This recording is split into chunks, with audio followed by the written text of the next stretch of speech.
Everyone, welcome back to study centre. आज का हमारा टॉपिक होने वाला है अबाउट बिजनेस एनवायरनमेंट। हमने बिजनेस स्टडीज क्लास 12 के 2 चैप्टर सक्सेसफुली कंप्लीट कर लिए हैं। आई होप आपने उनको जल्दी से पढ़ लिया होगा, रिवाइज कर लिया होगा।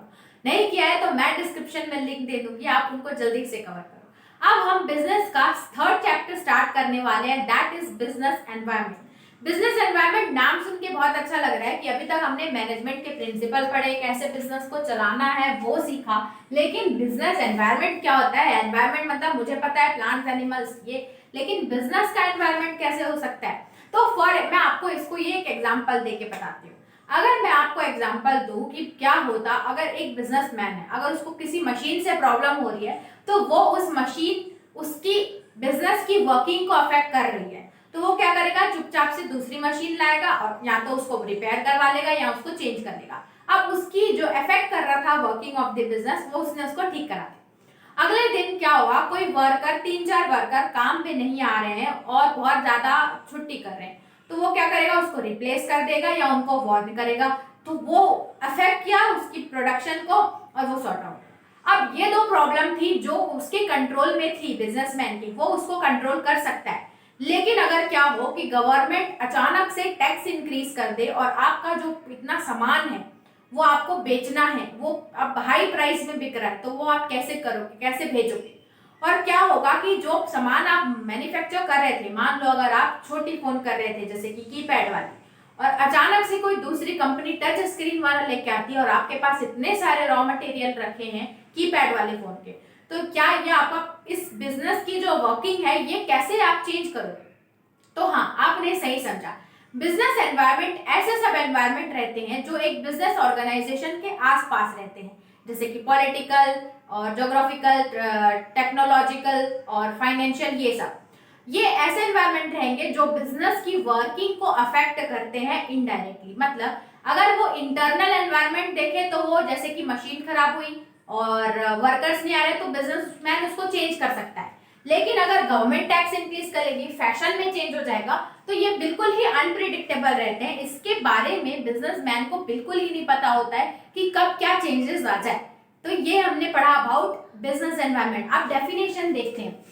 refers to business environment refers to forces, factors, जो भी एक ऐसे फैक्टर जो अफेक्ट कर रहे हैं इंडिविजुअल एंड इंस्टीट्यूशन, कुछ ऐसे फैक्टर्स या इंडिविजुअल्स या कोई ऐसा institutions which are outside the control of business, जो बिजनेसमैन है उसके कंट्रोल में नहीं है, वो उनको कंट्रोल करके अपनी बिजनेस एक्टिविटी सही नहीं कर सकते, वो कभी भी ऑकर हो जाएंगे। अब कोई अचानक से नई कंपनी खड़ी हो जाएगी जो कि और अच्छे प्रोडक्ट दे, तो क्या हम बिजनेसमैन उसको बोल पाएंगे ना कि नहीं नहीं यहाँ पे आ मत? वो तो अनकंट्रोलेबल है ना, ठीक है। By these may affect its performance, और वो उस बिजनेस की परफॉर्मेंस को अफेक्ट करे, वो सारे होते हैं क्या? Business environment. बिजनेस जहाँ एग्जिस्ट कर रहा है उसकी आजू बाजू की चीजें, ये जो एनवायरनमेंट रहते हैं ये बिजनेसमैन के कंट्रोल में नहीं होते और ये कंटिन्यू चेंज होते रहते हैं। जैसे कि कभी पॉलिटिकल चेंज हुआ, लीडर बदल गया तो वो नई स्कीम्स लेके आ गया, कभी आपकी प्लास्टिक की कंपनी है तो लीडर चेंज हुआ तो प्लास्टिक बैन हो गया,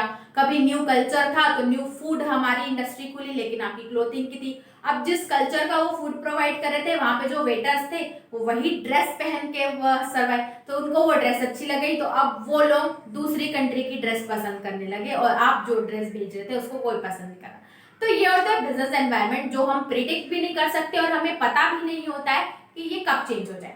इसका एक सोल्यूशन देते हैं कि किसी भी बिजनेस को हमेशा क्या करनी चाहिए? बिजनेस स्कैनिंग करते रहे, या एनवायरनमेंट स्कैनिंग बोलते हैं उसको, ठीक है। प्रॉपर स्कैनिंग करनी चाहिए, मतलब देखते रहना चाहिए या प्रिडिक्ट करना चाहिए या ये सोच के रखना चाहिए कि आगे इन फ्यूचर इसकी पॉसिबिलिटी क्या हो सकती है। मतलब अभी आपको कुछ सर्कमस्टेंसेस दिख रहे हैं, मतलब दिखता है ना कि कोई गाड़ी उल्टा चला रहा है तो वो आगे जाके गिरेगा, वैसे ही हर एक बिजनेसमैन को फ्यूचर का प्रेडिक्ट करके रखना चाहिए कि क्या चेंजेस हो सकते हैं और उसके साथ बैकअप में रखना चाहिए। मतलब वो सारे एस्पेक्ट जो उसकी बिजनेस को अफेक्ट करेंगे एक्सटर्नली, उसको वो ध्यान में रखे और उस हिसाब से चेंजेस ले, ठीक है। तो ये सोल्यूशन बताते हैं कि एनवायरनमेंट स्कैनिंग हम लोगों को करनी चाहिए। अब क्या होता है, कुछ ऐसे एनवायरनमेंट चेंजेस होते हैं जो किसी बिजनेस को कॉन्स्टेंट भी बनते हैं उसके लिए या अपॉर्चुनिटी भी बनते हैं।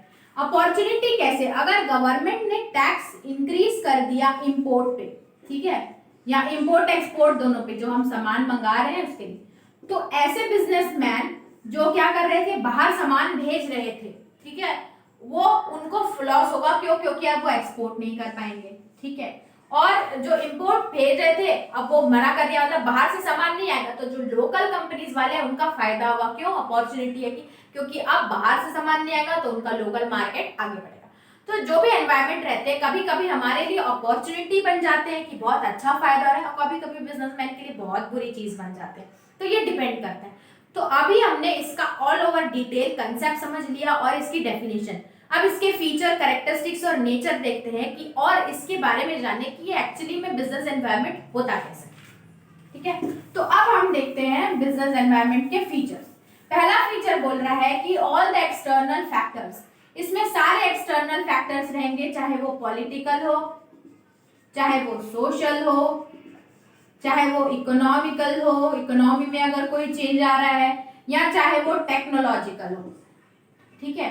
जितनी भी चेंज हो रही है, चाहे वो न्यू ट्रेंड आ रहा है, न्यू कल्चर आ रहा है, न्यू ट्रैवलिंग पैटर्न्स जैसे इंक्रीज हो रहे हैं, तो बाहर के कल्चर को लोग लेके आ रहे हैं, तो जितने भी फैक्टर्स हैं ये सारे बिजनेस को अफेक्ट करते हैं, एक्सटर्नल फैक्टर्स। नेक्स्ट इसका फीचर बोल रहा है specific and general forces. Specific and general forces का मतलब ये है कि कुछ ऐसे चेंजेस हैं जैसे कि जो स्पेसिफिक है, जैसे कि अगर कस्टमर और इन्वेस्टर्स हैं, जैसे एक बिजनेस है जिसमें वो दो लोग मेन रहते हैं, स्पेसिफिक रहेंगे। एक तो उनके इन्वेस्टर्स जो कंपनी में इन्वेस्ट कर रहे हैं, अगर इन्वेस्टर्स में कुछ चेंजेस आएगा इसका मतलब ये उनको प्रॉपर रिटर्न नहीं मिल रहा है या उनको कोई और अच्छी कंपनी मिल गई, तो ये आप आइडेंटिफाई कर सकते हो कि इन्वेस्टर क्यों गया। या तो फिर दूसरा आ सकता है कस्टमर्स, ठीक है, कस्टमर्स का भी हम आइडेंटिफाई कर सकते हैं, उनको नया प्रोडक्ट मिल गया। ये हम थोड़ा बहुत अगर ये चेंजेस होता है तो ये बिजनेस को डायरेक्टली अफेक्ट करता है, ठीक है, क्योंकि इन्वेस्टर्स अगर चले गए और कस्टमर्स अगर चले गए तो बिजनेस को कैसे अफेक्ट होगा, डायरेक्टली बिजनेस पे अफेक्ट होगा। और कुछ ऐसे जनरल फैक्टर होते हैं जो कि बिजनेस को इनडायरेक्टली भी अफेक्ट करते हैं, जैसे कि पहला है हमारा क्या, पॉलिटिकल में कोई चेंज आया, या तो टेक्नोलॉजी में कोई चेंज आया, या पैटर्न ऑफ डिमांड में चेंज आया। ये बिजनेस के कंट्रोल में भी नहीं रहता और ये सारे जो हमारी बिजनेस की वर्किंग को इनडायरेक्टली अफेक्ट करते हैं, ठीक है, इनडायरेक्टली अफेक्ट। फिर आता है हमारा इंटर रिलेशन। इंटर रिलेशन मतलब सारे फैक्टर्स एक दूसरे से, जितने भी एक्सटर्नल फैक्टर्स है वो एक दूसरे से इंटर रिलेटेड है। कोई भी पॉलिटिकल या इकोनॉमिकल कहीं पे भी चेंजेस हो रहा है, अगर एक ट्रेंड में भी चेंज हुआ तो वो हमारी बिजनेस एक्टिविटीज को कहीं ना कहीं अफेक्ट करेगा। मतलब all these environment, business environment is inter related. चाहे वो न्यू बिजनेस आ जाए, चाहे वो न्यू पैटर्न की, मैंने बताया ना कि अगर वहां न्यू फूड भी खुल रहा है ना, जो दूसरी कंट्री का चाइनीज फूड खुल रहा है, तो लोग अगर चाइनीज कपड़े पहन के सर्व कर रहे हैं तो वो कहीं ना कहीं क्लोथिंग इंडस्ट्री को भी अफेक्ट करेगा। मतलब सारा ये इंटर कनेक्टेड। उसके बाद अनसर्टेनिटी। अनसर्टेनिटी मतलब आपको पता नहीं होता है, मतलब you can not predict it, आप उसको प्रिडिक्ट नहीं कर सकते, आप प्रिपेयर नहीं रह सकते कि यार ऐसा चेंज होने वाला है, मैं इसको खरीदता नहीं हूँ। आपको ऑलमोस्ट ये अनसर्टेन रहता है, इसका कोई पता नहीं रहता, अचानक से ये चेंजेस होते हैं। तो बिजनेस एनवायरनमेंट अचानक से चेंज हो रहा है, क्या होगा अचानक से बिजनेस अपने जो गवर्नमेंट होगी वो अपने रूल्स बदल देगी, क्या होगा अगर अचानक से गवर्नमेंट चेंज हो जाएगी, या क्या होगा अचानक से न्यू टेक्नोलॉजी आ जाएगी, न्यू कंपनी आ जाएगी। तो आप बहुत समय से कर रहे थे और न्यू कंपनी आ गई, आपको पता नहीं, मतलब आप सोच भी नहीं सकते, और ये ऐसे स्पीड से चेंज होते हैं।